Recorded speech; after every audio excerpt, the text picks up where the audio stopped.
오늘을 사랑하는 묵상 시간입니다. 오늘 본문 말씀 이사야서 1장 24절과 25절입니다.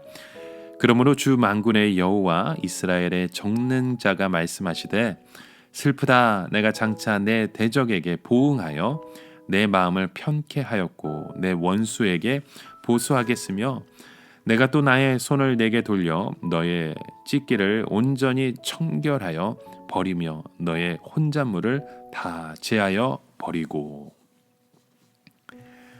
자, 여러분, 우리가 이 새로운 이 나라, 새로운 이 정권이 들어서게 되면 처음에는 자기들이 가장 정직한 사람들인 것처럼 이 나라를, 이 사회를 정화하겠다라고 이렇게 주장하고 그런 일들을 세워갑니다.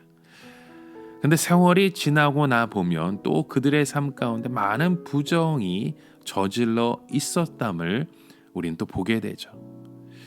모든 나라가 다 그런 모습입니다. 예루살렘이라고 별 수 있겠을까요? 그러나 하나님께는 이것이 그렇게 간단하지 않았습니다. 예루살렘은 그 자기들이 그런 식으로 부패하고 타락하면 하나님께서 포기하실 줄 알았던 거죠. 그러나 하나님은 절대로 그들을 포기하지 않으셨습니다. 오늘 본문 말씀에 그래서 하나님은 이렇게 말씀합니다. 주 만군의 여호와 이스라엘의 전능자가 말씀하신다. 하나님은요, 자신의 그 풀 네임을 열거하십니다. 이렇게 하실 때에는 공식적인 전쟁을 시작할 때입니다. 하나님께서는 나의 대적에게 보응하겠다라는 말씀을 주십니다. 그리고 내 원수에게 보수하겠다라는 말씀을 하세요. 여기서 하나님이 싸우려고 하시는 대적이 누구이며 그 원수는 누구입니까? 바로 이스라엘의 지도자들이었습니다. 무슨 말입니까? 하나님의 백성들이 스스로 깨닫고 바로 잡으려 하지 않을 때 하나님께서는 이 세상의 가장 악한 자들을 동원하셔서 하나님의 가슴이 시원할 정도로 심하게 치시겠다는 것입니다. 하나님께서 바벨론이나 아수르 사람들의 편에 서서 그들의 장수가 되어 예루살렘을 치시겠다고 말씀하시는 거죠. 마치 하나님께서 예루살렘 사람들을 배신하는 것 같습니다. 하나님께서 원수의 편에 서서 싸우시면 어떻게 됩니까? 하나님은 이스라엘 백성의 사정을 속속들이 다 아시기 때문에 철저하게 징계하시고 철저하게 괴롭히실 것입니다. 근데 사실 이 부분이 우리가 가장 이해가 안 되고는 어려운 부분이기도 합니다. 분명 이 세상은 하나님이 다스리시는데도 불구하고 왜 악한 자가 선한 사람보다 더 잘 되는 것일까? 양심적으로 살려고 애를 쓰고 믿음대로 살려고 애를 쓰는데도 불구하고 악한 자가 더 성공할 때 무서운 시험이 아닐 수 없습니다. 뿐만 아니라 어떤 때에는 악의 세력이 하나님을 공격해서 이 괴멸의 자리에 빠지게 해도 하나님께서는 오히려 침묵을 지키실 때가 있잖아요. 그때 과연 하나님은 살아계시는 것일까요? 이름에도 불구하고 하나님께서 우리를 사랑하시는 것이 사실일까요?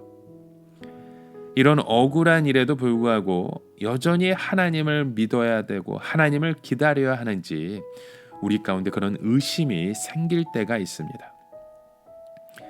여러분, 하나님께서 이렇게 하시는 이유가 무엇일까요?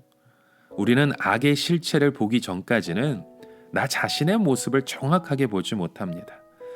내가 다른 사람에게 잘못한 것은 생각하지 못하는 것처럼 오직 다른 사람이 나에게 잘못한 것만을 가지고 앙심을 품는 것이잖아요.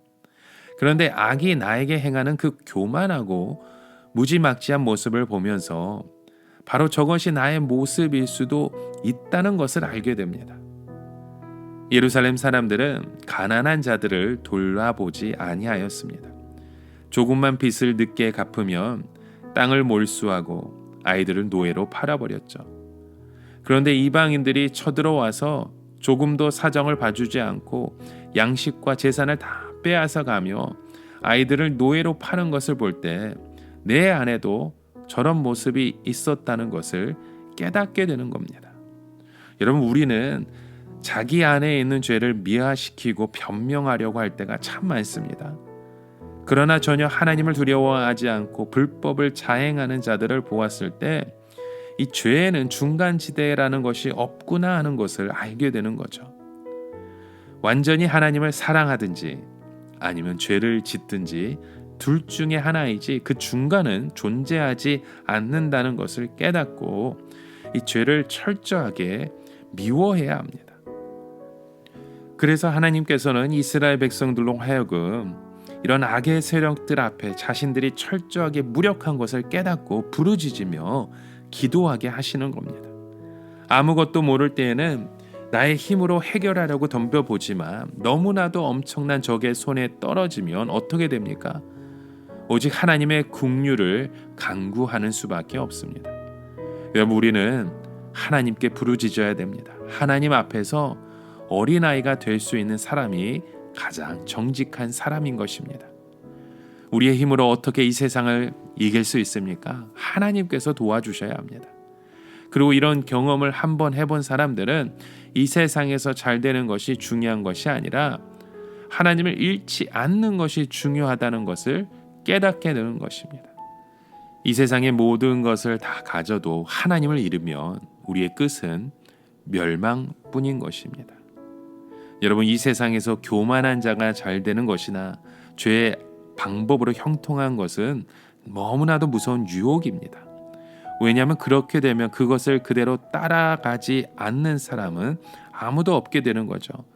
아니, 편하게 잘 사는 방법이 있는데 왜 굳이 고생을 하면서 어렵게 살 사람이 있겠습니까? 누구나 그런 죄에 빠질 위험을 갖고 있습니다. 여러분, 결국 어떤 사람만 죄에 빠지지 않습니까? 중심이 있는 사람입니다.